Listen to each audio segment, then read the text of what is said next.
그리스도의 풍성하신 은혜와 사랑이 늘 함께 하시기를 바랍니다. 오늘 이 아침에는 사도행전제 16장 19절로 40절까지의 말씀, 생명의 산 큐티 7월 31일자 말씀입니다. 19절 이하의 말씀을 봅니다. 종의 주인들은 자기 이익의 소망이 끊어진 것을 보고 바울과 실라를 잡아가지고 저자로 관원들에게 끌어갔다가 상관들 앞에 데리고 가서 말하되, 이 사람들이 유대인인데 우리 성을 심히 요란케 하여 로마 사람인 우리가 받지도 못하고 행치도 못할 풍속을 전한다 하거늘 무리가 일제 일어나 송사하니 상관들이 옷을 찢어 벗기고 매로 치라하여 많이 친 후에 옥에 가두고 간수에게 분부하여 든든히 지키라 하니, 그가 이러한 영을 받아 저희를 깊은 옥에 가두고 그 발을 착고에 든든히 채웠더니 밤중쯤 되어 바울과 실라가 기도하고 하나님을 찬미하며 죄수들이 듣더라. 이에 호련히 큰 지진이 나서 옥토가 움직이고 문이 곧 다 열리며 모든 사람의 매인 것이 다 벗어진지라. 간수가 자다가 깨어 옥문들이 열린 것을 보고 죄수들이 도망한 줄을 생각하고 검을 빼어 자결하려 하거늘. 먼저 27절까지 말씀을 봅니다. 이 마게도냐 성에는 점치는 귀신 들린 여종이 있었습니다. 빌립보 성이죠. 마게도냐의 첫 성. 이 빌립보 성에 점치는 귀신 들린 여종이 17절의 말씀에 보면은 이런 표현을 합니다. 바울과 우리를 쫓아와서 소리질러 가로되, 이 사람들은 지극히 높은 하나님의 종으로 구원의 길을 너희에게 전하는 자라. 이거 바울 일행을 알지도 못하는 그런 이방인들에게는 바울을 소개하는 좋은 얘기가 될 수도 있습니다. 그런데 이 배경에 있는 것이 무엇이냐? 귀신이 그렇게 한 것이죠. 귀신같이 알아보고 말한 것입니다. 그러므로 우리가 생각해야 될 것은, 흔히 우리가 말하는 그 귀신이라고 하는 것이 사람들을 무섭게 하고 시커먼 옷을 입고 나타나고 머리를 산발하고 나타나고 그래가지고 이제 밤에만 보이는 그런 존재로 사람들이 인식을 하는데, 그리고 사람을 다 못살게만 굴려고 하는 줄 아는데, 이 귀신은 하나님의 종으로 이 바울 일행을 소개했습니다. 그런데도 바울이 그 배후를 꿰뚫어 본 것이죠. 그래서 예수 그리스도의 이름으로 내가 네게 명하노니 그에게서 나오라 하니 귀신이 즉시 나오니라. 우리가 이 사실 좀 깊이 묵상을 해봐야 되겠습니다. 오늘날도 우리나라가 신년이 되면은 토종 비결도 보고, 요즘에 유튜브에 보면은 그 무당들의 수가 어마어마하게 많이 유튜브를 하죠. 제가 종교 채널하고 관계돼서 그런지 모르지만 그런 것들이 많이 뜹니다. 기독교, 그런 거, 불교, 이런 것들이 죄다 이렇게 뜨는데, 그것을 보면 특별히 나쁜 사람 같지 않은데 이런 생각이 드실 거예요. 예를 들어 여러분이 이 빌립보 성에 있는 그 귀신 들려 점치는 여종을 만나고 그들이 이 사람들은 지극히 높으신 하나님의 종으로 구원의 길을 너희에게 전하는 자라, 그런 얘기 들으면 어떻게 여러분 생각하시겠어요? 책 잡을 게 없지 않습니까? 그러나 그 본질을 꿰뚫어 보는 눈이 바울에게 있었던 것이죠. 오늘날도 우리가 신앙 혹은 철학, 사상, 어떤 신념, 거기에 본질을 꿰뚫어 볼 수 있는 그런 이들이 되어줘야 하겠습니다. 그러니까 이제 귀신이 나가니까 저물도 못 쳐요. 그러니까 그 종의 주인들이 이제 바울 일행을 잡아다가 관원들에게 넘긴 것이죠. 그래서 이 바울이 감옥에 갇히게 됐는데, 그 24절 말씀에 보면 깊은 옥이고 발에 착고를 채워두었고 이런 상태로 바울을 감옥에 가뒀는데 25절에 보니까 바울과 실라가 기도하고 하나님을 찬미하며 죄수들이 듣더라 그랬습니다. 이것이 이 부분은 어느 부분하고 비교되냐 하면은 그 사도 베드로가 옥에 갇히게 되죠. 옥에 갇히게 돼서 죽게 됐는데 그 살아나와서 로데라고 하는 여자아이랑 문이 닫힌 채로 서로 이야기하던 14장 전후의 이야기죠. 사도행전. 자, 그런데 그 베드로는 잠을 자고 있었습니다. 아주 쿨쿨 잠을 자고 있었습니다. 천사가 와가지고 툭툭 쳐서 깨웠는데 아마도 발을 써서 깨웠을 것이다. 그런 말씀도 제가 드렸습니다. 그런데 이 옥에 갇혀서 매 맞고 옥에 갇혔는데도 바울과 바나바는 기도하고 또 하나님 찬미하고 있었다. 죄수들이 그걸 듣고 있었다. 이것이 하나님의 역사가 이루어진 배경이다.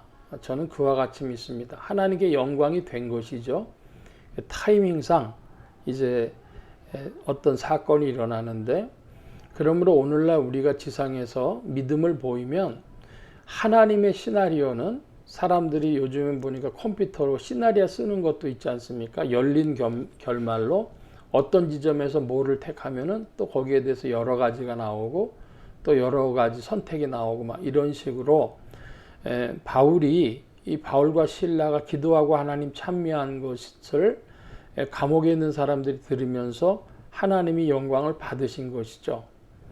자, 그랬더니 이제 26절에 보니까 호련히 지진이 나고 옥토가 움직이고 문이 다 열렸다 그럽니다.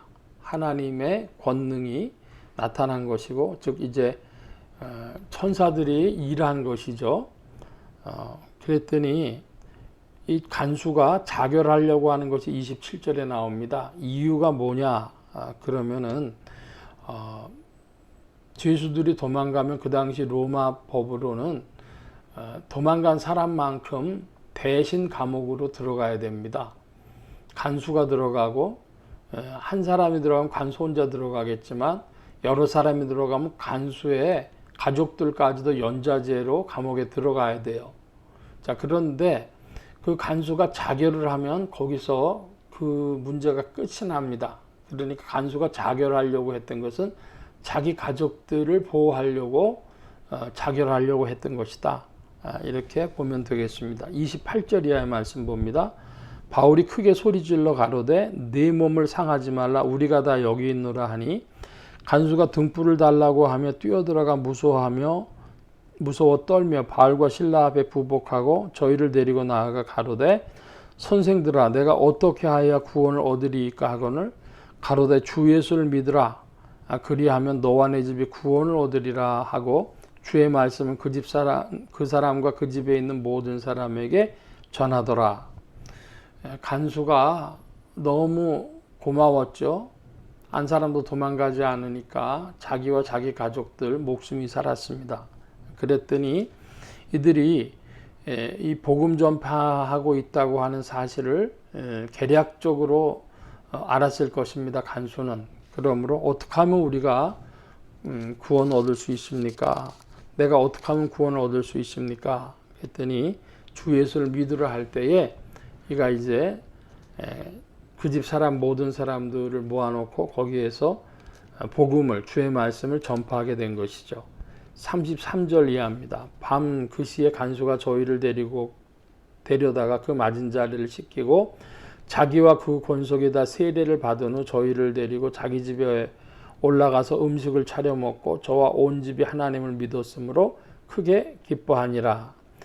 예, 이 사람의 권속들도 세례를 받았다 그럽니다. 그러니까 오늘날 보면은 세례 주는 문제가 굉장히 크죠. 그래서 언제 줄 것이냐?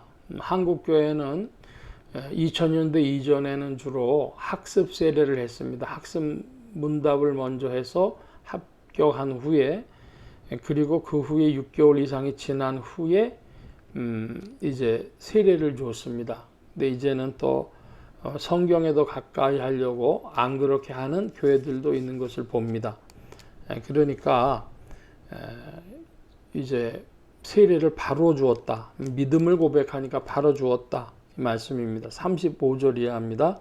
나리샘의 상관들이 아전을 보내어 이 사람들을 놓으라 하니 간수가 이 말대로 바울에게 고하여 상관들이 이 사람을 보내어 너희를 놓으라 하였으니 이제는 나가서 평안히 가라 하거늘 바울이 이르되 로마 사람인 우리를 죄도 정치 아니하고 공중 앞에서 때리고 오게 가두었다가 이제는 가만히 우리를 내어 보내고자 하느냐 아니라 저희가 친히 와서 우리를 데리고 나가야 하리라 한데 아전들이 이 말로 상관들에게 고하니 저희가 로마 사람이라는 말을 듣고 두려워하여 와서 권하여 데리고 나가 성에서 떠나기를 청하니 두 사람이 옥에서 나가 루디아의 집에 들어가서 형제들을 만나보고 위로하고 가니라.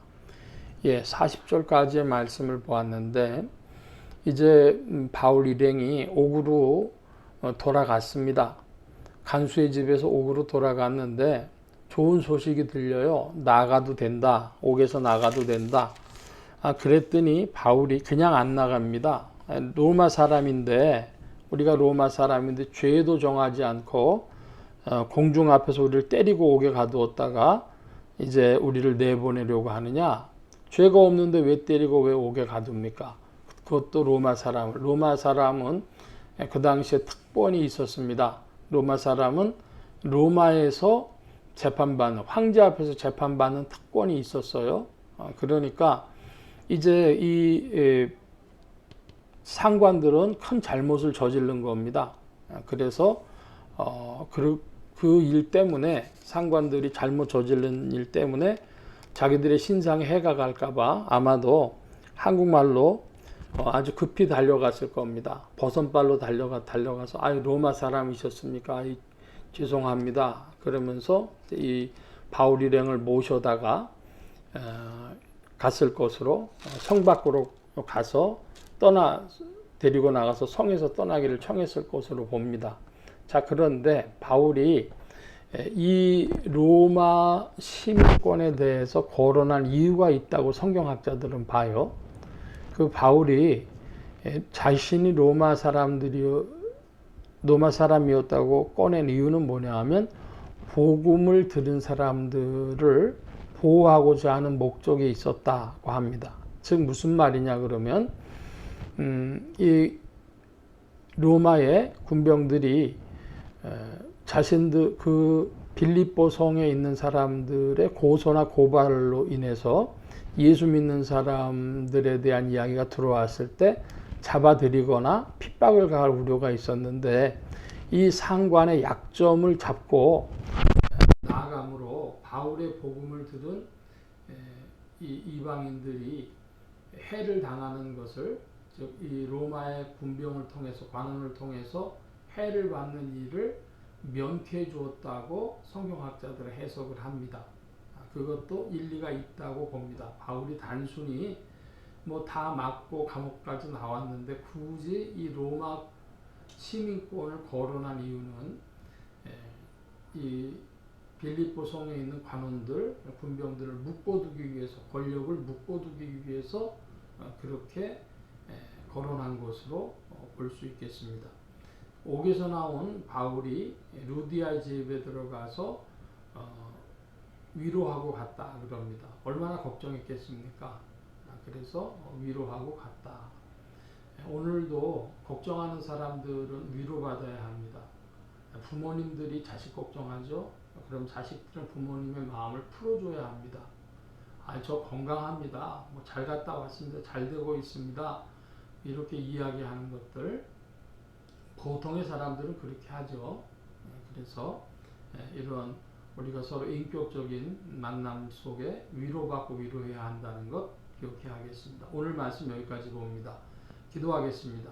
만복의 근원 되신 주님 함께 해주셔서 바울의 선교 전략을 기억하게 하시고 또 바울이 루디아의 집 사람들을 위로한 것을 볼 때 우리의 신앙이 또 인격적이며 주 안에서 전략적일 수 있도록 성령님 지도하시고 인도하여 주옵소서. 온 교회와 성도들과 죄종들이 함께 하시며 예수 소망교회와 온 성도들과 부족한 종에도 함께 하여 주옵시고 복음 전파 영원 구원하는 일에 쓰임 받으며 성령님과 함께 전진케 하여 주옵소서. 이 한 주간과 오늘에도 세임 주심 의지하고 감사하며 주 이름 높이 올 때 예수 그리스도 이름으로 기도하옵나이다. 아멘. 하늘에 계신 우리 아버지여, 이름이 거룩히 여김을 받으시오며 나라의 마옵시며 뜻이 하늘에서 이루어진 것 같이 땅에서도 이루어지이다. 오늘날 우리에게 일용할 양식을 주옵시고 우리가 우리에게 죄 지은 자를 사하여 준 것 같이 우리 죄를 사하여 주옵시고 우리를 시험에 들게 하지 마옵시고 다만 악에서 구하옵소서. 대개 나라와 권세와 영광이 아버지께 영원히 있사옵나이다. 아멘.